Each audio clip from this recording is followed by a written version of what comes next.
Hello and welcome. I'm Wolfgang Riebe, and these are my quick tips. I'm your mind shift master. I help you change the way you look at life. Today I'm talking about time. Do you realize it's June, it's halfway through the year, and once again time is moving on as it does. Now this is a very special month for me, as I'm celebrating my half century. Yes, I turn 50 this month. And as I celebrate this milestone, I also realize that life has shot by. Even as someone that shares messages of living in the now, practicing what I preach, and valuing time, I look back at the last half century and wonder, wow, why has it gone so fast? Where's it gone to?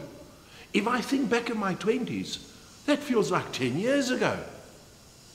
I've got no regrets, and I've enjoyed every day.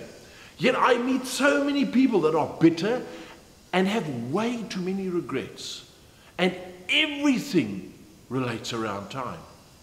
Hence I thought it would be good, opportune, to share some thoughts on time with you, and especially the value of time. Now what I want to do is I want to share 13 tips to make your days have more purpose. And one day, when you look back at your life, you can say to yourself, that was a fun trip. So, let's start. Tip number 1. I need to learn something new every day. In other words, my day must have purpose. If I get to bed and cannot identify with something new that I've learned, guess what? I go onto Google, I do a search, daily events, anything, but I try and read up on something new, an event and happening, so that I can enrich myself for that day. Tip 2, get out of bed early and in the right mood. I find that early morning is for me the great time to catch up on things that you need to do while everything is still peaceful and quiet. Nothing for me is worse than starting my day on the wrong foot. It can mess up the next 24 hours completely. So it is especially important to wake up refreshed and with enough sleep and a healthy breakfast. Point number 3. Yes, I know exercise isn't for everyone, but it's also a mindset. Keeping fit and healthy may just give you more time on this earth. Think about it. And also research has proven that fitter people are happier, calmer, and more adept at handling unplanned crises and stress. These days, I go cycling with my mates, and guess what? We have a great time because we catch up, we chat, we socialize, and at the same time, we're staying fit and healthy. So there are ways of overcoming that if you don't like it. 4, plan me time. You need to allocate 10 to 15 minutes where you can simply sit quietly and reflect on your day. Time when no one interrupts you. This is also known as nurturing your soul. I know of people that actually put their me time as an appointment in their diary. Interesting, isn't that? And some people even call this de-stressing moments of their day, time when they break loose, when they chill, when they have fun, and just connect with themselves as a human being again.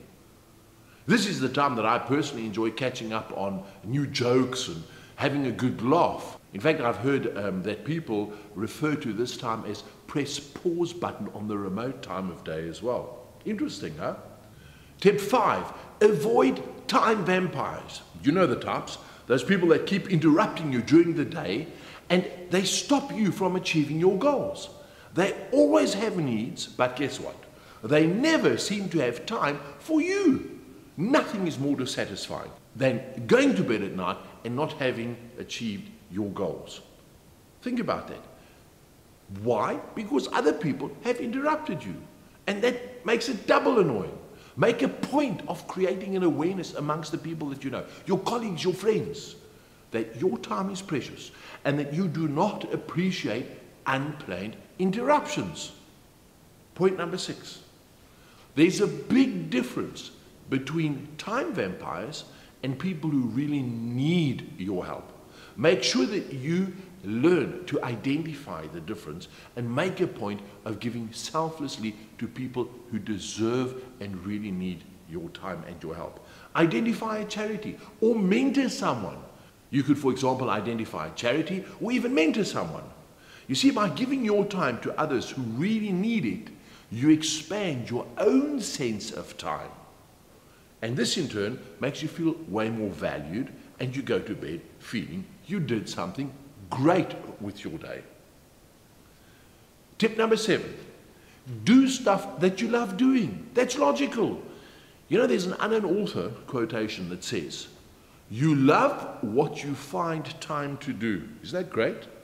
Okay, reality check. Not everyone is in a job that they love.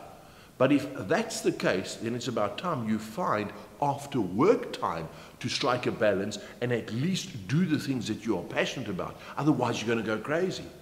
Nothing is worse than living a life with no desire to do anything because you find nothing enjoyable. That's so sad.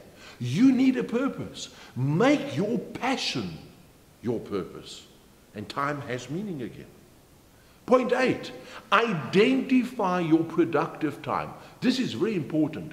This is the time when your mind is fresh and you can get a day's work done within an hour. In other words, the time of the day when your concentration is at its prime. Utilize this period of the day for the important tasks and items where you need to be sharp and focused. Do me a favor, don't waste this time on the routine tasks like eating, answering emails, and the silly stuff. This is the time of day when you get the most done, so use it wisely. Point 9, do a midday check on yourself. Nothing is worse than reaching the end of the day and suddenly you realize, but hang on, I haven't accomplished what I set out to do today.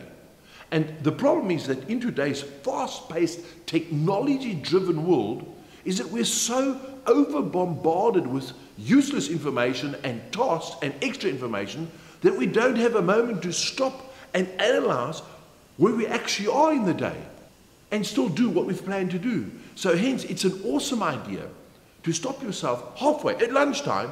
Just stop, look back at your morning and decide whether you're still on track or whether something or someone steered you off the course. Good point, huh? Point number 10, avoid unnecessary information overload. Who cares that your friend just tweeted that they were having coffee in the high street? Is this information really important? No, it's information overload. It's similar to reading gossip magazines and filling your life and your conversations with poor quality information. Today we're bombarded with so much useless information and from so many sources that we really need to start becoming critically selective. Remember, there's a life truth that goes trash in, trash out. If you only fill your mind and body with trash, that's going to define who you are. Personally, I'd rather go for quality.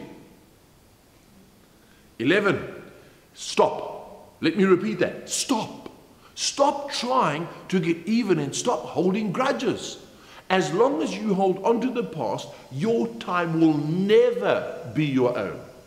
It's really a very simple case of time spent in getting even would be better spent in getting ahead.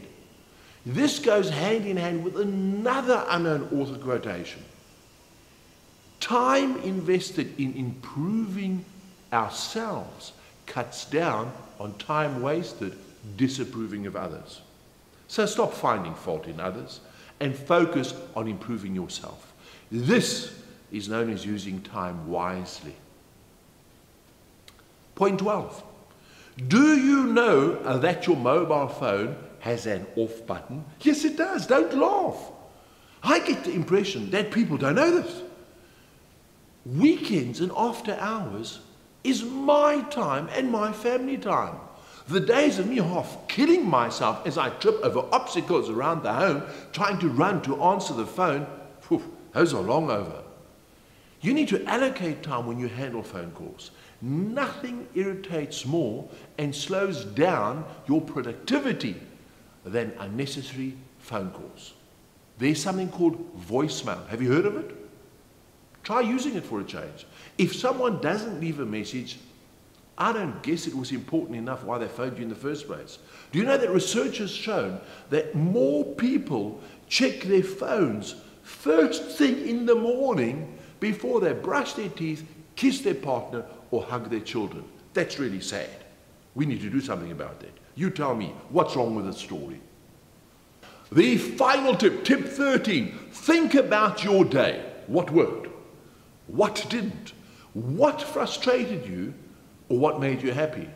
Make a plan to identify and eradicate the negative events and strive to have days where you only reflect back on the positive happenings. This will also allow you to plan your days more effectively and end your days with activities that leave you on a high. In the same vein, never finish a day with uncompleted tasks. You know, nothing is more frustrating than continuing an unfinished task on the following day. Then again, nothing is as satisfying as actually completing your goal for today. Because guess what? This allows you to come home, reset and refresh for tomorrow. Never forget this fact. You see, you can't recycle wasted time. Think about that. Now, if these tips don't push you into the right direction to start making the most of your time, simply consider this thought. Imagine that right now you received the distressing news that you were fatally ill and that you had only 1 month left to live. What would you do with that last month? What would you regret not having done? Would that one single month be enough time to do all the things that you really desire? Don't just listen to me and watch me. I want you to actually go and sit down and think about this. Put yourself through these emotions and regrets. Personally, I feel that this would be the best exercise for anyone to do. Why? Because it's going to shock you into the reality that time doesn't last forever, not for any one of us. So why waste it when you can do so much with it? Remember, time is the only asset we have that once we lose it, we can never ever get it back again. I would like to end this video with another unauthored quotation, and one that I practice in my life. What comes first, the compass or the clock? You see, before one can truly manage time, the clock, it is important to know where you are going, what your priorities are, and your goals, and in which direction you are headed, the compass. Where you are headed is more important than how fast you're going. So rather than always focus on what's urgent, learn to focus on what's really important. And remember that every morning, each and every one of us, you and me and everyone on this earth, are handed 24 golden hours. There's no discrimination, there's no favors, there's no inequality, and each and every one of us gets those same 24 hours every day. Plus, they are one of the few things in this world that we get completely free of charge. Even if you had all the money in the world, you couldn't buy an extra hour. So what are you doing with this priceless treasure every morning when you get it? Have a brilliant month and enjoy every minute of it. From me, Wolfgang Riebe, until next time, cheers.